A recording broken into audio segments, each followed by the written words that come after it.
سبحانك لا علم لنا إلا ما علمتنا إنك أنت العليم الحكيم.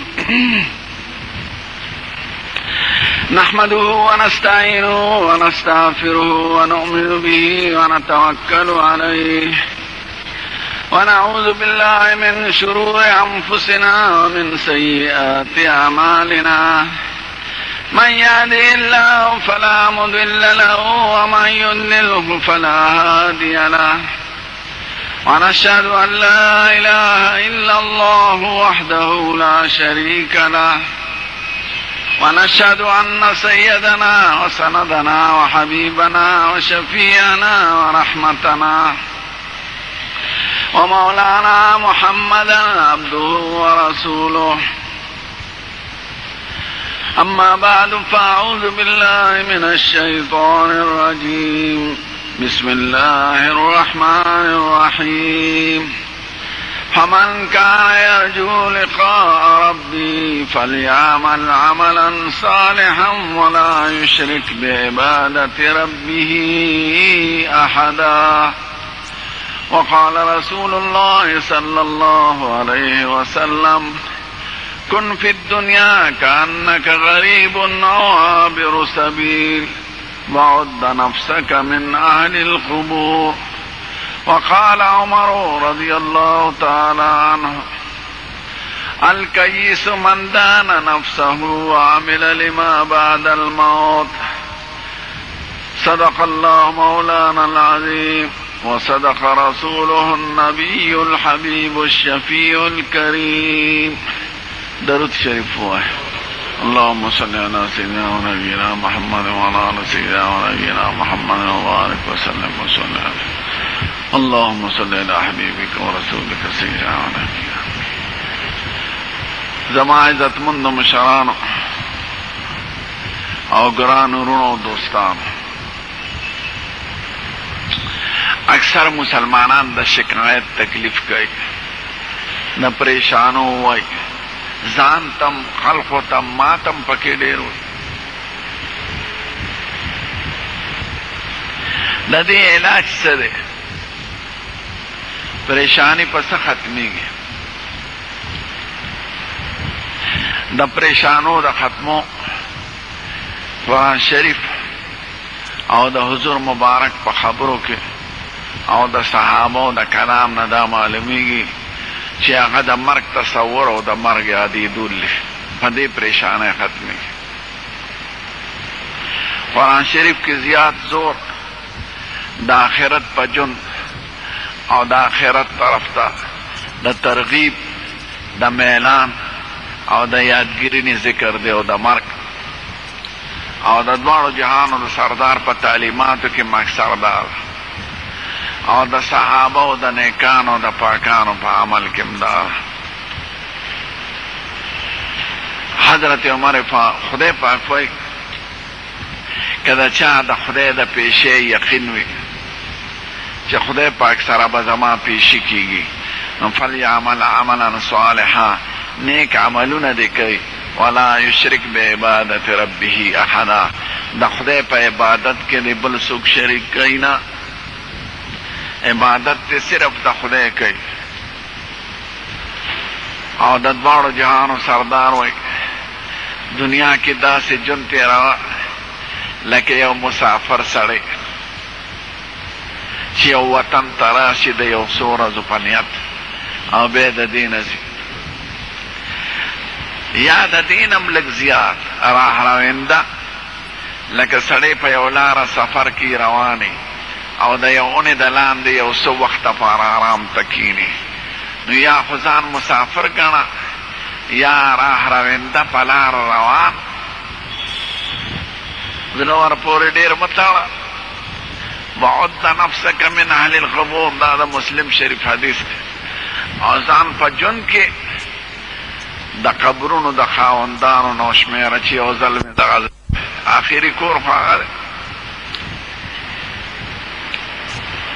او حضرت عمر فاروق وای هوښیار سړی په دنیا کې او عاقل دار چې ځان سره د خپل عملونو حساب کوي چې ما څه وکړل، وعمل لما بعد الموت او د مرګ نه رستو د ژوند دپاره څه کار کول پکار زما مخکې خو یو دغه راروان قسم دی چې دا تصور وي نو د ده پریشانۍ به خدای ختموي قرآن شریف کې د مرګ نه تعبیر په یقین سره شوی دی یقین وعبد ربک حتی یاتیک الیقین د خدای بندگی کوه هغې پورې چې تعالی یقین نی راغلی یقین الموت بخاری کتاب تفسیر کې وایي یقین نه مراد مرګ دی ځکه د دنیا په هر شي کې شک کیدی شي یاره زه به د امتحان کې کامیاب شم که نه زه به د بنګلو جوړولو کې کامیاب شم که نه زه به د تجارت کې کامیاب شم که نه زه فلانکي ځای ته ځم چې به ورسم که نه فلانکي ځای کې واده کوم چې به وشي که به نه اټونو ته ودرېږم چې کامیاب بشم که نه حکومت غواړم چې کامیاب بشم که نه هر یو څیز کې شک کیدی شي چې وشي او کیدی شي چې ونه شي بغیر د مرګ نه مرګ ته یقین وایي قرآن شریف کې چې د مرګ کې هېڅ قسمه شک نشته خو د ټولو نه زیاته معامله زموږ مرګ سره د شک ده چې کوم څیز ډېر یقیني دی هغه زموږ په نظر کې ډېر شکي دی وایي یاره دا د مولیانو خبرې دی هلکه خپله به خبر شي چې تا روجه بیله ورشي بیا به ورته پته ولګي چې دا د مولیانو خبرې دي که د چا دي مرګ زناور هم مني کافران هم مني د دنیا هر شی مرګ ته په یو ټپس ډزو که منډه به وایي یو خر باندې چې لاره یو موټر را روان وي د سړک نه تښتي دا ولې تښتي او خو مرګ محسوسوي که نه نو مرګ زناور مني کافر یې مني مسلمان یې مني خو د ټولو نه زیات معامله د شک زمونږ د مرګ سره ده نو عمر فاروق خو یو خیار سړی هغه دی چې دته مرګ رایاد او زور پاک یو ځل داسې راغی یو ډلې ډېر خندل مجلس نو ورته وایي یکسرو من ذکر حازم اللذات هغه شی ځان ته رایاد کړئ چې دا ټولې خوندونه او دا ټولې خنداګانې به یو ورځ ختموي ځان ته رایاد د مرګ یادېدل دې ته نه وایي چې زما مرګ یاد دی د مرګ یادېدل دې ته وایي چې ستا عمل او ژوند او عقیده د هغې نه متاثره وي ستا په ژوند کې د هغې نقشه راشي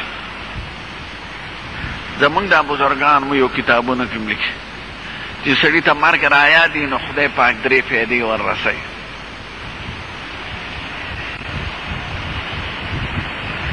اوله دا چې خدای د توبې توفیق ورکوي ځکه هر سړي نه ګناه کېږي که ملای د ملایه په جامه کې که تاجر وي د تاجر په جامه کې که پیر وي د پیرۍ په جامه کې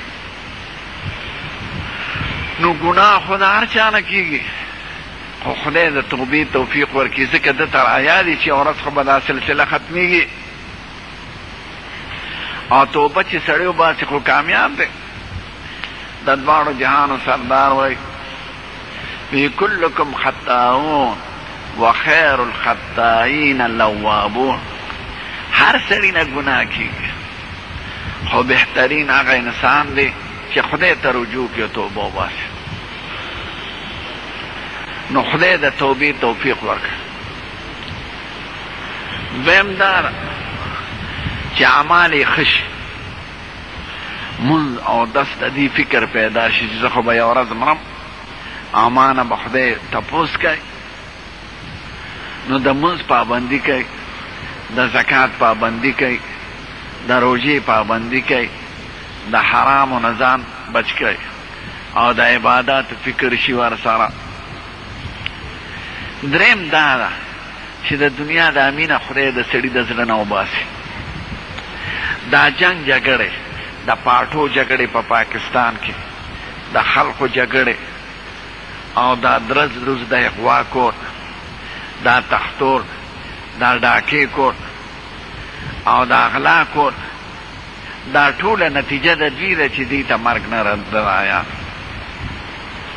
که ډاکو مار ته دا یاد دی چې زه خو به یو ورځ مرم او خدای سره مې پیشي کړي او هلته دا رایاد دی چې یو ورځ به زه مرم او رشوت خور حاکم تا، جج تا، وزیر تا، منبر تا، تاندار او سپی تا، دا چې څوک رشوت خوري دا ګنکبار، دوی ته دا رایاد وي چې یو ورځ به زه مرم.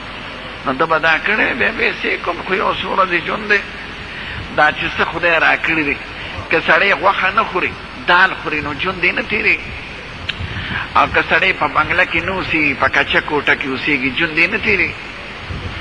او که سړی په صفه نه سملي، په کټ، په پوزکي سملي او په بوڼ، نو ژوند یې نه تېرېږي. او که سړی ډبل ډوډۍ ونه خوري او جوار او ساګ وخوري او شملي وخوري او پیاز، نو ژوند یې نه تېرېږي. قسم دی د دې خلکو ژوند د دې نورو خلکو نه زیات د خوشحالی دی. ډېر خلک په دې پېښور کې ما ته معلوم دی چې ډېر لوی مالدار دی او ډېر زیات پریشانه دی. دغه مالداري به څوک څه کوي چې پریشانه وي؟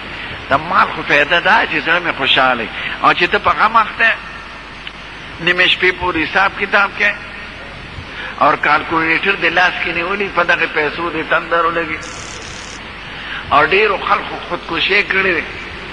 دا هغه پریشاني ذهني د دې آخرت باندې عقیده ني او په مرګ یقین دی نه وي چې زما به د خدای دربار کې پیشي کېږي، ما سره به څه کوي. ډېر خلک ځان مړ کړي د دې دا خیال چې خلک به زموږ صفت وکړي او خلک به وي ډېر لوی بهادر و. هلکه ته خو بهادر نه یې، ځناور یې. که ته مسلمان وې نو تا به داسې اقدام نه کو. یو عالم حضرت ثانوي رحمت الله علیه نه چا تپوس وکړ که سړی خو ځکه حدیثو کې دا راځي چې چا ځان پسه وجلي په هغې به وجني د قیامت په ورځ. که د غر نه یې ټوپ کړي، ډېر په دې اخباراتو کې راځي، فلانکي د غر نه ټوپ کړه، فلانکي یې ښځې ټوپ کړه. زه بیروت ته تللی وم، نو هلته یو غر دی او لاندې د سمندر دی.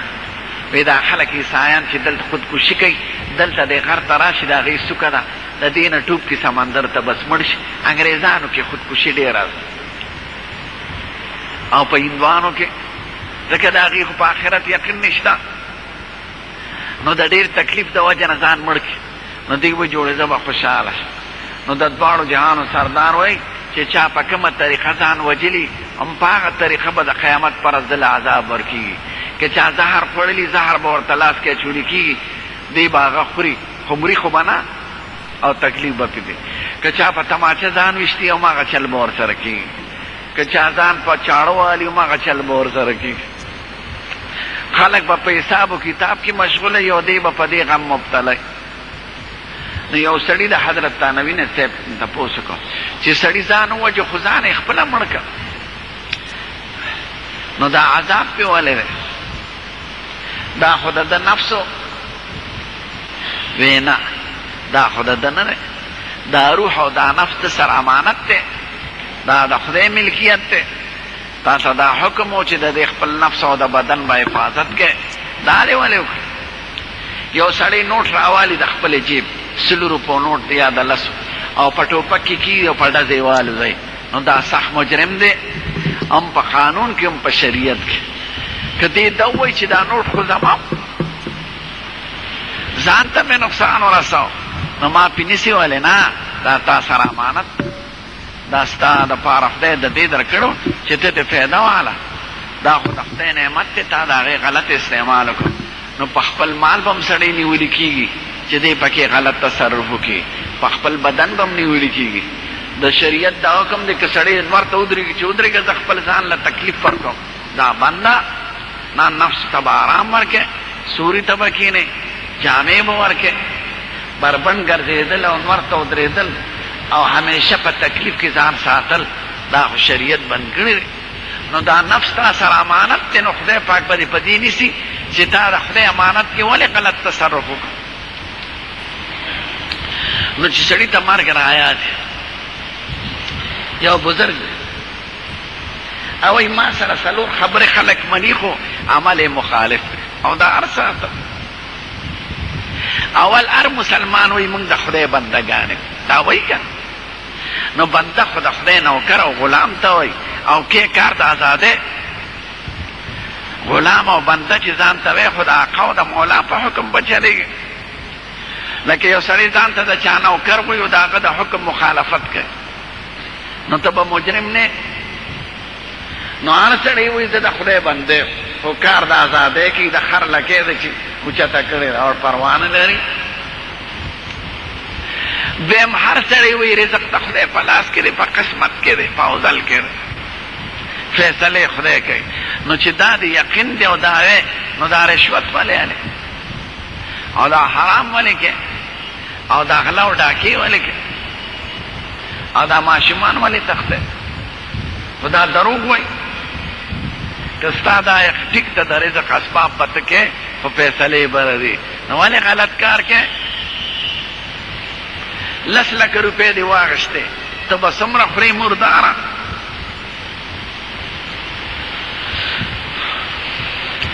دریم دا ده چې هر سړی وایي یاره آخرت شته او د آخرت ډېر لوی ژوند دی خو تا د هغه لوی ژوند دپاره څه تیاری کړی دی.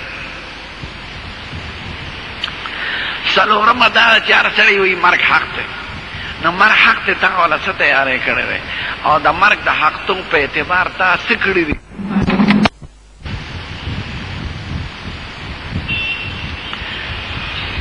د دواړو جهانو د سردار حدیث د بخاری او مسلم کې من حب لقاء الله يحب الله لقاءه ومن كره لقاء الله كره لقاءه.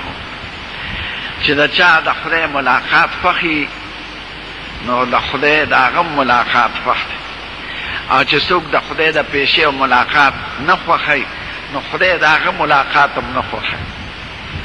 نو حضرت عایشه ورته وایي قربان مر خدای چا نه دی خوښ د خدای د ملاقات لار خو مرګ ده نو مر خدای چا نه دی خوښ. نو د دې مطلب څه دی وینا مسلمان چې د هغه د خدای سره عقیده دي او د خدای په هستی او د آخرت په ژوند یقین وي. ګورې مونږ ټول خلک وایو آخرت آخرت خو خبره هم ټوله شکي ده. نو وایي چې سړي په آخرت یقیني نو د مرګ وخت او ځنکدن وخت کې داسې وخت ته چې ورسي چې دوباره واپس کېدلی نه دی د خدای هغه نعمتونه ورته خدای وښیي جنت ورته وښیي حورې ورته وښیي خوشحالۍ ورته وښیي دی وایي خدایه کله به زه درځم نو خدای پاک د هغه راتلل خوښ کړي. او مجرم سړي چې دا د مرګ وخت شي واپسي بیني او دی د عذاب وویني نو دی په یاره شي چې خدا چې دا مرګ نه وي نو د خدای پیشي خوښني نو خدای پاک د باندې هغه د رحمتونو دروازې هم پرابندې کړي.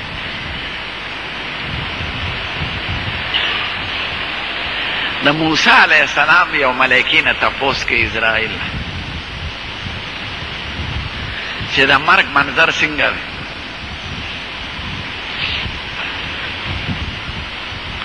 نه ورته وایي چې د انسان د روح حلق او خرابي بد عملی کافري نو داسې په سختۍ تیالم لکه د غنې پولې ازغي خاخ د ازغي والا دا د مالوچو یا د وړۍ په ټوپ کې بند دي او هغه ته راوباسي هغه به څنګه په سختۍ روځي. دغه شان حدیث کې معلومیږي دا انسان نه چې دا روح روځي وی د دې داسې مثال دی لکه د غنې یو لوی خاردار شاخ د انسان په بدن کې او هر یو رګ سره یو ازغین خطي نو چې دا ترې راوباسي څنګه به راوباسي په هغه به څه تېري وایي د باندې داسې سختي لکه د غنې پولۍ چې سړی د وړی یا د مالوچو د ټوپ نه راوباسي نو په څومره سختۍ راوباسي. وی داسې مثالي لکه د جمدې چیرلې نه چې سړی په چاړه سرمن وباسي. یې داسې مثالي لکه جمدې مارغه هغه په سورکړي کړي کې ته ورغورځې د تیلو کړۍ باندې او وروې غورځې پکې په هغه به څه تېرېږي دغه شان معاملې زمان. وی مسلمان نه چې مسلمان یې هلته خو د خدای نعمتونه خوشحاله شي هغه په تکلیف نه پوهېږي او خصوصا شهید. ځکه هر سړی چې مړ شي او دته دا وویلی شي چې دنیا ته دې واپس بوځو، دی به وایي نه، ځکه د مرګه سختي لیدلې بغیر د شهید نه. دی به وایي خدایه بیا مې بوځې چې ستا په لار کې شهید شم، بیا مې بوځې چې ستا په لار کې شهید شم، بیا مې بوځې. وایي دته خوشحالي ښکاري. د دې وجه نه ډېرو نیکانو او د شهیدانو د مرګ نه پس انزال شوي، پرتوګي لوندې، دا هغه خورې لیدلې او هغه نعمت یې لیدلې، نو په خوشحالو کې دلته انزال شي. نو یې روح دې داسې علم چې د ګلاب ګل د ده دې پوزې ته نږدې کړ، نو هغه بون کوي او دې کې تې روح واغېستی شي. یا داسې تې روح وځي لکه د مشک یا دا اوبه چې پکې د مشک ګوډې د اوبو نه ډک، نو د هغې نه څاڅکي بیږي، نو څاڅکي ترې راوځي په نرمۍ، هېڅوک پرې نه پوهېږي. وی دغه شاندار. یو ځل یو مسلمان وفات کېده، انصاري و حضور پاک ورغی، هغه ته خدای ملایکې ښودلې. دې ملایکې ته وی ګوره زما صحابي دی، مسلمان دی، نرمي ورسره کوه. وی قربان زه هر مسلمان سره نرمي کوم. وی زه چې روح علم او دا جړاګانې واورم د رشته دارانو د ښځې د بال بچ، نو زه ورته وایم چې دا مرګ خو په نیټه راغلی دی، ما خو د نیټې نه مخکې د ده نه روح نه دی اخیستی، ولې خفه یې؟ ما خو د تقدیر فیصلې مخکې کړې نه دي، زه خو په خپل حکم نه یم راغلی. قسم دی چې د یو ماشي روح هم بغیر د خدای د فیصلې نه نشم اخیستی. ورته نو فکر ولې یو لوی صحابي دی او قصه مسلم شریف کې ده، عمرو بن العاص چې چا مصر فتح کړی دی، ولته خښم دی یو لوی جامع مسجد کې، زوی مر سره خښ دی عبدالله، او دا صحابي م خښ، او زی زیارت لم ورغلی. فاتح مصر او یو ښار یې جوړ کړی مصر کې، هغې ته فسطاط مصر وایي. مسلمانانو ته وایي مون خو دا علاقه ده عیسایانو کافرانو نه اخیستې ده، خو تاسو به همیشه فی رباط یې، ځان به داسې ساتئ لکه سرحد کې چې سړي پروت وي، د دشمن د یارې به م خیال وي. نو د وفات کېدو وخت کې ورته دا زوی ناست، د مخ دیوال ته اړولم. نو وی بابا ولې خفه د مرګ نه یریږې؟ مونږ سره خبرې نه کوې مخامخ. وی تا خو به مونږ ته وی چې د مرګ بیان به درته وکړم چې سړی لا جمدي وي او د مرګ حالات ویني. نو مونږ ته خو بیان وکړه، مخ راواړو. نو مخ یې راواړو. وی د مرګ بیان خو لا په ما لامې شروع شوي دي، خو یې داسې محسوسوم لکه د رضوا یو غر یاد که مدینې نه قبلې ته دی، مغرب ته. وی لکه د رضوا غر چې زما په اوږو چیخي. او بیا وی داسې لکه یو غنه چې زما په سینه کې او یو اصغې یو رګ پورې نښتي او هغه رانه څوک راوباسي. او داسې حالت مې دی لکه اسمان او ځمکه، اسمان په ما را غورځېدلي او زه په ځمکه باندې پروت یم او چیخړا یم او ټول بوج په ما راغلي، داسې محسوسوم. دا د مرګ بیان دی. دا لا آخري حالت ته نو رسېدلی، آخري حالت کې به تکلیف دی ختم. د دواړو جهانو سردار وایي دومره م نه محسوسوئ لکه د میږي ټک. نو بیا ورته وایي زه د مرګ نه نه یېرېږم. وایي دا مخ دې ولې اړولی دی او جاړی؟ مشر زوی دی، دواړه ښخ دي مصر کې. ویره جاړم په دې چې ما باندې خدای درې حالته راوستی دی. اول داسې حالتو چې زما حضور پاک بدی شو او صحابه مې بدی شو او زما د هغې وفد مشري کوله چې کوم مهاجرین تلي و حبشې ته او د مکې خلقو دا فیصله وکړه چې دا وفد لاړ شي او نجاشي بادشاه ته د دې مهاجرینو په سر شکایت وکړي چې دا غله ډاکوان مفسدان دلته ستاسو وطن ته راغلي دي دا وباسئ او هدایا مې ځان سره وړی وې او ما د هغې فوج وفد قیادت کو زه مشر و چې بادشاه له لاړو نجاشي له عیسائی هغه ته مې زمونږ د ملک نه بعضې خلک راغلي دي شرپسنده چې هلته یې ملک افراتفري پیدا کړې ده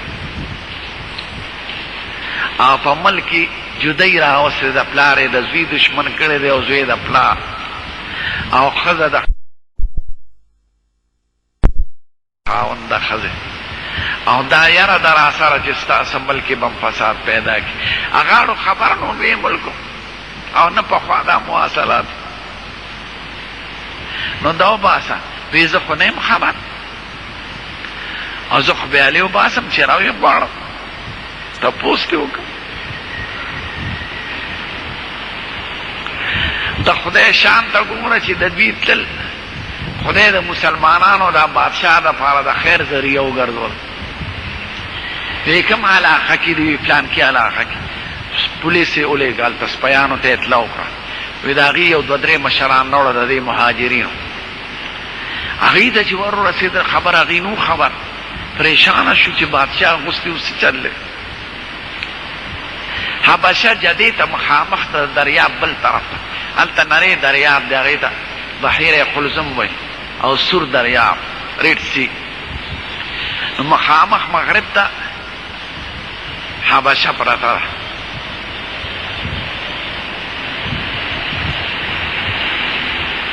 نو هلته بادشاه چې خبر لاړ صحابه کرام راغونډ شو مشر جعفر صاحب د علي صاحب ورو لس کاله ته مشر ام مهاجر بس هغه وی زه به لاړ شم ځان سره به دوه درې کسان بوزم چې سی هغه به چې څه پیښېږي هغه به پیښېږي لاړ د حبشې مرکزي ښار ته چې کوم دی بادشاه سره ملو شو اوس دا وفد هم ناست دی درې څلور ورځې تېرې شوي بادشاه ورته وي د هغې مخکې د حبشې ژبه عربۍ ته ډېره نږدې ده هلته معراب دی پکې اوس پکې الټیریا ده سومالیا ده او حبشه ده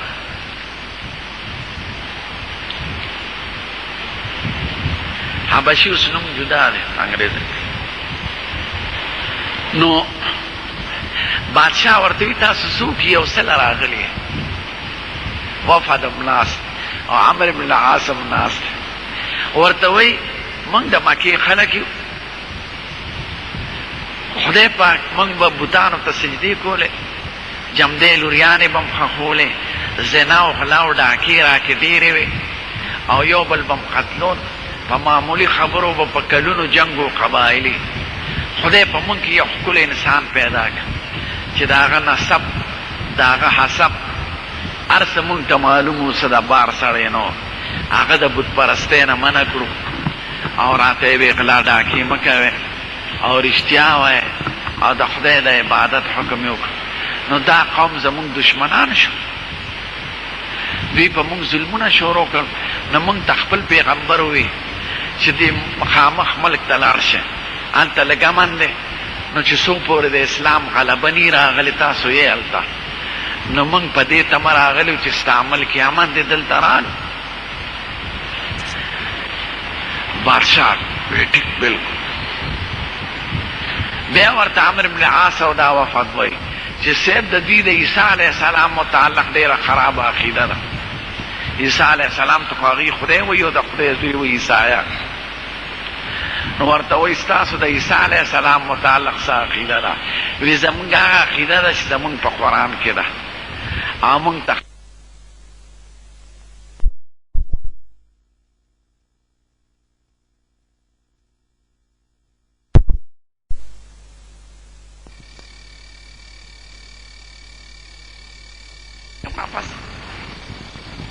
او دوی ته وایي زیاده ما په ملک محفوظ اوسېږئ، تاسو ته یې څوک څه نه شي. نو عمرو بن العاص وایي که زه دغه وخت کې مړ وی نو زما خو په دنیا او آخرت دواړه غرق شوي. نو شکر دی چې د دغې زمانې نه خدای بچ کړي. بیا را باندې داسې دور راغی چې ما ایمان نه وړه، صلح حدیبیې نه پس هغه وخت کې زړه ته ایمان غورځېدلی و، خو لا اظهار یې نه شو کولی. نو بیا مې د دواړو جهانو سردار دومره خوښ و چې ما هغه ته د ډېر عزت د وجې نه کتې نه شو، او ډېرو جهادونو او غزاګانو کې زه امیر کړی.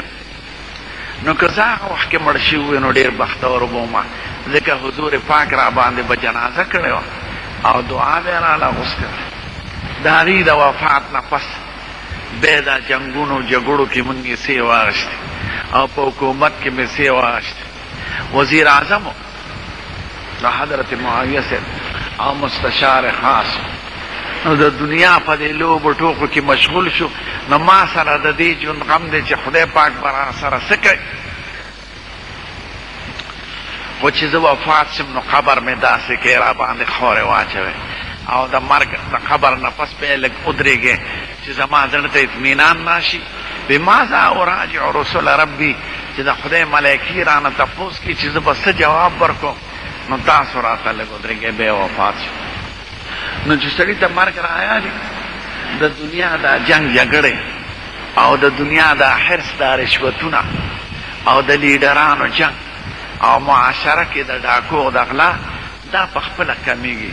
خو ډېر مسلمانان ځان ته مسلمانان وایي، خو په رښتیا چې د آخرت تصور دی او د مرګ تصور دی هغه یې زړه کې نه. هسې وایي مونږ د خدای بندګان یو، د خدای بنده خو د خدای غلام او نوکر ته وایي، بیا دا نافرماني ولې کوي او مرګ حق دی. نو بیا دې څه دي وله کړي دي او آخرت ژوند شته